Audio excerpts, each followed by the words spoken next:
Welcome Tiruppur. இந்த sorry பாத்தீங்களா, pure dress தாங்க. காயாலே வந்து cotton based dress super sari வந்து நல்லா மைல்ட் கலர், நல்லா டிசென்ட் பார்டர். சாரி பாருங்க, நீட்டா இருக்கும். சாரி பாருங்க, சூப்பரா இருக்கும். இதுதான் முந்தி பாருங்க, இதுதான் முந்தி. பிளவுஸ் பாருங்க, நீட்டா இருக்குங்க. இதுதான் பிளவுஸ். சாரியோட பேஸ் பாருங்க, சூப்பர் நல்லா ஆரிங்கா இருந்தாங்க.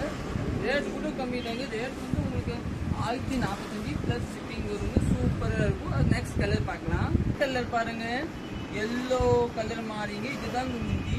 பிளவுஸ் பாருங்க, சூப்பரா இருக்கும். இதுதாங்க பிளவுஸ். சாரியோட புல் இதே மாதிரி தாங்க வரும், நல்லா நீட்டா வரும். நெக்ஸ்ட் கலர் பாருங்க, ஒரு கிரே கலர் மாதிரி சாரி. முந்தி இதே மாதிரி தாங்க. பிளவுஸ் வந்து இந்த கலர் தாங்க. நல்லா டிஃப்ரெண்ட் காம்பினேஷன் பாருங்க, நல்லா சைட்லெட் லுக் சாரிங்க. நெக்ஸ்ட் கலர் வந்து ஒரு green colour, dark green border, சூப்பராக இருக்கும். இதுதாங்க பிளவுஸ். நம்ம பேஜ் ஃபாலோ பண்ணலாம், ஃபாலோ பண்ணிக்கலாம். யூடியூப்ல பார்க்க நம்ம சப்ஸ்கிரைப் பண்ணிக்கலாம் சேனலை. நெக்ஸ்ட் கலர் பாருங்க, ஒரு ப்ரௌன் கலர் மாதிரி ப்ரௌன். இதுதாங்க முந்தி. சாரி ஃபுல்லாக அங்கே நீட்டாக வரும் பாருங்க. ஒரு பீஸ் லைட்டாக திருப்பி ஓப்பன் பண்ணி காமிக்கிறேன். சூப்பராக இருக்கும். நம்ம கடை வந்து அன்புபாளையம் புதூர் தாங்க. ஆப்போசிட் வந்து சப்ரி பார்த்து கடை, அதுக்கு ஆப்போசிட் தாங்க நம்ம கடை இருக்கும். இதுதாங்க பிளவுஸ் பாருங்க, சூப்பர் பிளவுஸுங்க, நீட்டாக இருக்கும். டக்குன்னு புக்கிங் போட்டுருவோம். Okay, thank you.